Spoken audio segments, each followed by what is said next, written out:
مکافاتی عمل کا سامنا کرتی ایک حاسد عورت کی کہانی۔ شہلا 6-7 سال پہلے بیاہ کر ہمارے محلے میں آئی تھی۔ وہ ایک پڑھی لکھی اور سلیقہ مند لڑکی تھی۔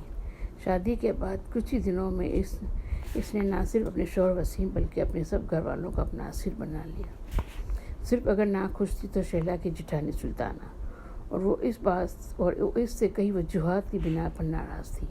سلطانہ ایک کم فہم اور جھگڑالو قسم کی عورت تھی۔ وہ اپنے دیور وسیم کی شادی اپنی چھوٹی بہن فریحہ سے کروانا چاہتی تھی، مگر سلطانہ کے غیر مناسب رویے کو دیکھتے ہوئے وسیم کے بڑے بھائی کلیم نے اس رشتے سے انکار کر دیا، کیونکہ فریحہ کی طبیعت بھی اپنی بہن کی طرح جذباتی اور جھگڑالو تھی، اور اسی بات نے سلطانہ کو شہلا کا خواہ مخواہ دشمن بنا دیا تھا۔ شہلا خوش عقل اور سلیقہ مند تو تھی ہی، مگر اس کے عمدہ کردار اور بہترین اخلاق نے اس کی شخصیت میں ایسا زہر بھر دیا کہ جو کوئی بھی اس سے ایک بار مل لیتا تو وہ دوبارہ اس سے ملنے کی خواہش ظاہر کرتا۔ شہلا کی ساس تو اس سے اس قدر خوش تھی کہ ان کی زبان پر ہمہ وقت شہلا کا ہی نام رہتا، اور اٹھتے بیٹھتے اسے دعائیں دیتے نہ تھکتی۔ شہلا کے پرخلوص رویے پر ساس کا ہر وقت شہلا کے نام کی مالا جھپنا سلطانہ کو سخت ناگوار گزرتا۔ سلطانہ جب یہ تمام صورتحال دیکھتی تو اندر ہی اندر بیچ و تاب کھا کر رہ جاتی۔ وہ شہلا کو تکلیف پہنچانے کا کوئی بھی موقع ہاتھ سے جانے نہ دیتی، مگر شہلا سب کچھ جاننے کے باوجود اپنی جٹھانی کے ناروا سلوک کو صبر اور حوصلے سے برداشت کر جاتی۔ ایک دن تو سلطانہ نے انتہائی کر دی۔ شہلا چھت سے دھلے ہوئے کپڑوں کی گٹری اٹھا کر نیچے لا رہی تھی کہ سلطانہ نے اسے سیڑھیوں سے دھکا دے دیا۔ شہلا لڑکھڑاتی ہوئی نیچے فرش پر آ گری۔ اس کی کمر پر شدید چوٹ آئی اور وہ گرتے ہی بے ہوش ہو گئی۔ جب اسے ہوش آیا تو اس کی دونوں ٹانگوں میں شدید درد تھا۔ اب اس سے پہلے کہ شہلا اپنے گرنے کا اصل سبب بتاتی، سلطانہ نے اس کے ہوش میں آنے سے پہلے ہی سب کو بتا دیا تھا کہ شہلا کپڑوں کی گٹری سر پر اٹھا کے نیچے لا رہی تھی۔ اچانک اس کا پاؤں پھسل گیا اور وہ اپنا توازن برقرار نہ رکھتے ہوئے دھڑام سے نیچے گر گئی۔ بہرحال 1.5 ماہ کے علاج نے شہلا کو تھوڑا افاقہ تو ہو گیا، مگر وہ ابھی بھی بغیر کسی سہارے کے چل پھر نہ سکتی تھی۔ اتنی تکلیف کے باوجود شہلا نے اس بات کا ذکر کسی سے بھی نہ کیا کہ وہ سیڑھیوں سے گری نہیں، بلکہ اسے سلطانہ بھابھی نے دھکا دے کر گرایا تھا۔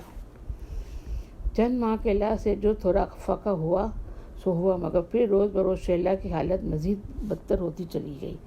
اب تو وہ چلنے پھرنے سے بھی قاصر ہو گئی اور اس وقت شدید اضطراب میں مبتلا تھی۔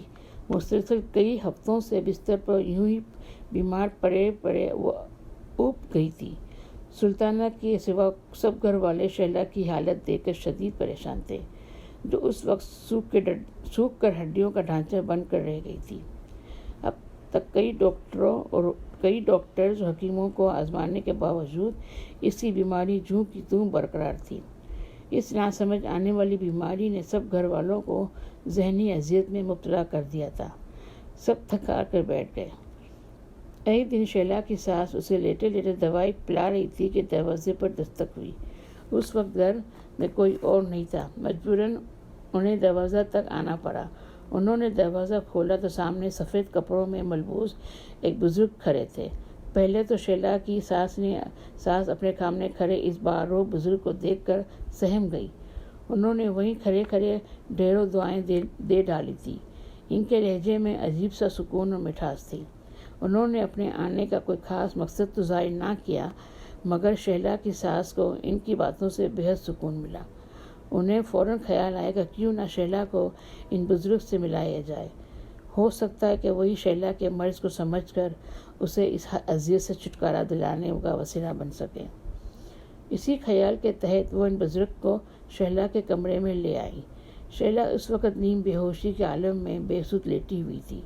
بزرگ نے شہلا کے سرانے کھڑے ہو کر اس کی پیشانی پر ہاتھ رکھ کر کچھ پڑھ کے پھونکا، اور پھر صاف پانی کا ایک گلاس منگوا کر شہلا کی ساس سے مریضہ اور اس کی ماں کا نام پوچھا، اور پھر جیب سے لمبی تسبیح نکال کر منہ میں کچھ پڑھنے لگے۔ چند منٹ کی پڑھائی سے فارغ ہو کر انہوں نے پانی سے بھرے ہوئے گلاس اندر پھونک ماری تو کمرے میں عجیب طرح کی بدبو پھیل گئی، جیسے کئی دنوں کے مردہ جانور کے جسم سے آنے والی بو۔ بزرگ نے چونک کر سر اوپر اٹھایا اور اپنی باروب آواز میں شیلا کی ساس کو ہدایت دینے لگے۔ بی بی اپنی بہو کو 1 ماہ تک ہرگز اس کمرے سے باہر مت نکالنا، اگر نکالا تو اپنے نقصان کی ذمہ دار تم خود ہوگی۔ بابا جی آخر ایسی کیا بات ہے، کچھ بتائیں تو صحیح۔ شیلا کی ساس نے پریشان کن لہجے میں بزرگ کو مخاطب کیا۔ بی بی فی الحال مجھ سے کوئی سوال مت کرو۔ بزرگ نے گرج کر جواب دیا، اللہ بہتر کرے گا، یہ جلد ٹھیک ہو جائے گی، تم بھی دعا کرو، میں بھی دعا کرتا ہوں۔ یہ کہتے ہوئے بزرگ واپسی کے لیے اٹھ کھڑے ہوئے۔ شیلا کی ساس نے بزرگ کو چند روپے دینے کے لیے پرس کھولنا چاہا تو انہوں نے انہیں سختی سے منع کر دیا اور منہ ہی منہ میں کچھ بڑبڑاتے ہوئے چلے گئے۔ بزرگ کے عمل سے شیلا کی حالت پہلے سے کچھ بہتر دکھائی دینے لگی، مگر اب شیلا کی ساس کو افسوس ہو رہا تھا کہ انہوں نے اس بزرگ سے ان کے پتہ ٹھکانہ تو پوچھا ہی نہیں کہ وہ کہاں سے آئے تھے اور کدھر گئے۔ بہرحال 10 دن کے اندر اندر شیلا کی حالت تھوڑی مزید بہتر ہو گئی اور وہ دوبارہ تھوڑا تھوڑا اسٹک کے سہارے چلنے لگی، مگر بزرگ کی ہدایت کے مطابق اس کی ساس نے اسے کمرے سے باہر پاؤں تک نہ رکھنے دیا۔ اس کی ہر ضرورت کمرے کے اندر ہی پوری کی جاتی، اور پھر ایک دن شیلا کی ساس شیلا کو سوتا چھوڑ کر بازار کسی کام سے گئی تو پیچھے سے شیلا کی طبیعت ایک دم بگڑ گئی۔ اسے سینے میں گھٹن سی محسوس ہوئی۔ کمرے میں اس وقت کوئی اور موجود نہیں تھا۔ اس نے پیاس بجھانے کی خاطر جگ کی طرف ہاتھ بڑھایا تو اس میں قطرہ بھی پانی ہی نہ تھا۔ وہ کڑھاتے ہوئے بستر سے اٹھی اور اسٹک کے سہارے کمرے سے باہر آ گئی۔ پانی پینے کے لیے اس کے پاؤں کچن کی جانب اٹھے۔ ابھی وہ چند قدم کے فاصلے پر ہی تھی کہ اس کا پاؤں پھسلا اور ایک بار پھر بری طرح فرش پر آ گری اور گرتے ہی بے ہوش ہو گئی۔ فوراً ہسپتال لے جایا گیا تو پتہ چلا کہ اس کی دونوں ٹانگیں اور دونوں بازو ٹوٹ چکے ہیں۔ اس افسوسناک سانحے کے بعد شیلا کے شوہر وسیم سمیت سب گھر والے جو پہلے ہی ذہنی کرب میں مبتلا تھے اور پریشان ہو گئے۔ عیادت کے لیے آئے ہوئے لوگوں میں سے کوئی کہتا کہ شیلا کو بھوت چمٹ گئے ہیں، کوئی کہتا کہ شیلا کو نظر لگ گئی ہے اور کوئی اسے کسی بد دعا کا نتیجہ سمجھتا۔ گرج جتنی منہ اتنی باتیں۔ شیلا اب ایک بار پھر ہلنے جلنے سے بھی قاصر ہو گئی تھی۔ ایکس رے نے MRI اور دوسرے مختلف رپورٹوں کے ذریعے پتہ چلا کہ شیلا کی دونوں ٹانگیں 2 جگہوں سے اور دونوں بازو چٹکنے کے ساتھ ساتھ اس کی ریڑھ کی ہڈی بھی متاثر ہوئی ہے۔ شیلا کو اس کرب و اذیت میں مبتلا دیکھ کر شیلا کا گھرانہ بے حد دکھی تھا۔ سلطانہ بھی بظاہر تو دکھی نظر آ رہی تھی، مگر اندر ہی اندر وہ بہت خوش تھی۔ سب ڈاکٹرز حیران تھے کہ اس طرح گرنے سے ایک آدھ ہڈی تو فریکچر ہو سکتی ہے، مگر اتنی جگہوں سے ہڈیاں کیسے ٹوٹ سکتی ہیں؟ ڈاکٹروں کا فیصلہ تھا کہ فوری آپریشن کر کے ہڈیاں جوڑی نہ گئی تو خدا نہ خواستہ شیلا کی جان بھی جا سکتی ہے۔ شیلا کی ساس اپنی کوتاہی پر بے حد پریشان تھی، بے حد پشیمان تھی۔ انہیں رہ کر یہی افسوس کھائے جا رہا تھا کہ کاش وہ شیلا کو اس حال میں تنہا چھوڑ کر نہ جاتی، لیکن شیلا کی قسمت میں اگر یہی لکھا ہوا تھا تو بہرحال تو یہ حال میں ہو کر رہتا۔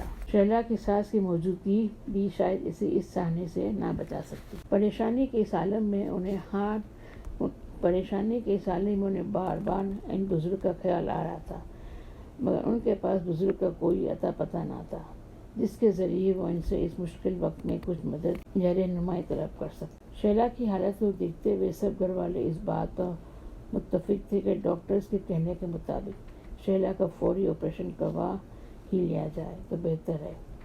اسے اس طرح زیادہ دن اس اذیت میں مبتلا رکھنا خطرے سے خالی نہیں۔ کچھ مزید رپورٹوں کے بعد آپریشن کے لیے اگلے ہفتے کا دن مقرر کیا گیا۔ آپریشن سے ایک دن پہلے شیلا کی ساس جائے نماز پہ بیٹھی شیلا کی صحت یابی کے لیے خدا کے حضور گڑ گڑا کر دعائیں مانگ رہی تھی۔ اے اللہ میری بہو کو صحت دے اور وہ تندرست ہو کر جلد از جلد گھر آ جائے۔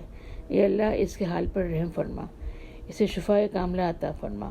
نماز اور دعا سے فارغ ہو کر وہ اپنی تھکن اتارنے کے لیے بستر پہ لیٹی ہی تھی کہ ان کی آنکھ لگ گئی۔ انہوں نے خواب میں دیکھا کہ وہی بزرگ جو شیلا کو کمرے میں رہنے کا پابند کر کے گئے تھے ان کے سامنے کھڑے تھے۔ ان کی آنکھیں قہر برسا رہی تھیں۔ وہ اس وقت شدید غصے میں تھے اور کہہ رہے تھے کہ بی بی میں نے تمہیں ہدایت کی تھی نہ کہ اسے کم از کم 1 ماہ تک کمرے سے باہر مت نکالنا، مگر تم لوگوں نے دھیان نہیں رکھا، دیکھ لیا اس کی کوتاہی کا نتیجہ۔ بابا جی، مجھ سے بہت بڑی غلطی ہو گئی، مجھے معاف کر دے، شہلا کی ساس خوف سے کانپتے ہوئے کہنے لگی۔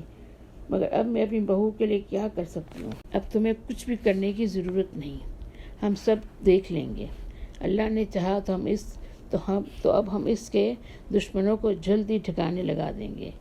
یہ کہتے ہوئے بزرگ کا لہجہ قدرے نرم پڑ گیا۔ دشمن؟ کون دشمن؟ شہلا کے ساس حیرانی سے بولی۔ بس اب دیکھتی رہو۔ یہ کہتے ہوئے بزرگ واپس پلٹنے لگے تو شہلا کے ساس کو خیال آیا کہ پچھلی بار بھی وہ بزرگ سے ان کا پتہ نہ پوچھ سکی تھی، لہٰذا اب وہ پتہ پوچھے بغیر انہیں یہاں سے جانے نہیں دیں گی۔ لیکن بزرگ ان کی بات کو سنی انسنی کرتے ہوئے دھیرے دھیرے آنکھوں سے اوجھل ہو گئے۔ اس کے ساتھ ہی شہلا کی ساس کی آنکھ کھل گئی۔ ان کا سارا جسم اس وقت پسینے میں شرابور تھا، انہیں پانی کی شدید طلب محسوس ہوئی تھی۔ وہ پیاس بجھانے کے لیے کمرے سے باہر آئی تو انہوں نے دیکھا کہ کالی چادر میں ملبوس ایک اجنبی عورت، جس نے غالباً اپنی چادر کے نیچے کچھ چھپا بھی رکھا تھا، ان کی بڑی بہو سلطانہ کے کمرے کے سامنے کھڑی سلطانہ کو کچھ سمجھا رہی تھی، اور وہ دونوں اپنی گفتگو میں اس قدر مگن تھیں کہ وہ چند قدم کے فاصلے پر کھڑی ماں جی کو نہ دیکھ سکیں۔ شہلا کی ساس کو کچھ گڑبڑ محسوس ہوئی تو وہ جلدی سے دروازے کے پیچھے چھپ کر ان کی گفتگو سننے لگی۔ انہیں سب کچھ واضح سنائی دے رہا تھا۔ باجی، کالی چادر میں ملبوس عورت نے سلطانہ کو مخاطب کرتے ہوئے کہا، دیکھا، میں نہ کہتی تھی کہ کالے جادو کے ایک ہی وار سے شہلا کے سارے جسم کی ہڈیاں ٹوٹ جائیں گی۔ اب تو تمہیں اپنی آنکھوں سے یہ دیکھ کر یقین آ گیا ہوگا، اب وہ بچ نہیں سکتی، اگر بچ بھی گئی تو تمام عمر کے لیے اپاہج رہے گی۔ اب لاؤ میرا بقایا 20,000۔ سلطانہ کمرے میں گئی اور جلدی سے روپے لا کر اجنبی عورت کے ہاتھ میں تھما کر بولی، اب اس کے شوہر وسیم کا بھی کچھ بندوبست کرنا کرو کہ وہ بھی اپنی بیوی کی طرح ہی تباہ و برباد ہو جائے۔ سلطانہ احتیاطاً دائیں بائیں دیکھتے ہوئے بولی، کام تو ہو جائے گا، مگر اس کام کی میں دگنی رقم لوں گی۔ اجنبی عورت نے جواباً کہا تھا، ہاں تم بے فکر رہو، میں تمہیں پہلے کی طرح جتنی تم چاہو گی اتنی رقم دوں گی، بس کام فوری ہونا چاہیے۔ اس کے ساتھ ہی اجنبی عورت نے اپنی چادر کے نیچے چھپا ہوا ایک تھیلا نکالا اور سلطانہ کو تھما کر اسے ہدایت دینے لگی، اس تھیلے میں بکرے کی سری پائے اور کلیجی ہے، اسے قبرستان جا کر کسی پرانی قبر میں دفنانا ہوگا، اور یہ تعویذ بھی لو، اسے اپنے دیور کو دودھ میں گھول کر پلا دینا، بس پھر جیسا تم چاہتی ہو ویسا ہی ہوگا۔ تعویذ تو خیر میں کسی نہ کسی طرح اپنے دیور کو پلا دوں گی، مگر قبرستان نہ بابا نہ، میں تو نہیں جا سکتی، سلطانہ گھبرا کر بولی، اور اس نے تھیلا واپس اس عورت کے ہاتھ میں تھما دیا۔ ڈرو مت، تمہاری خاطر اس بار بھی میں یہ کام خود ہی کر لوں گی، مگر اس کے لیے تمہیں مجھے فوراً ہی مزید رقم دینی ہوگی۔ مزید رقم؟ سلطانہ سوچ میں پڑ گئی۔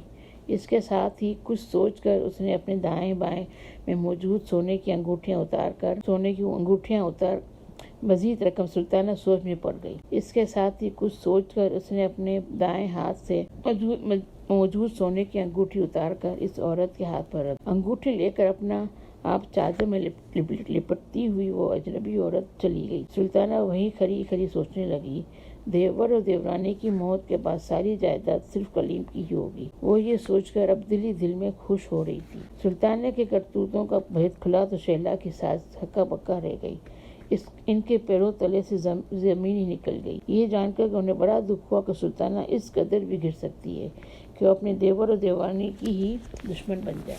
اس رات شہلا کا آپریشن تھا۔ یہ طویل اور پیچیدہ آپریشن اللہ کے فضل و کرم سے کامیاب رہا۔ سب اہل خانہ بہت خوش تھے۔ اسی خوشی میں سارے ہسپتال میں مٹھائی بھی تقسیم کی گئی۔ ادھر ہسپتال میں سب گھر والے شہلا کے آپریشن کی کامیابی پر خوش منا رہے تھے کہ ادھر اسی رات سلطانہ کے کمرے میں خود بخود آگ بھڑک اٹھی۔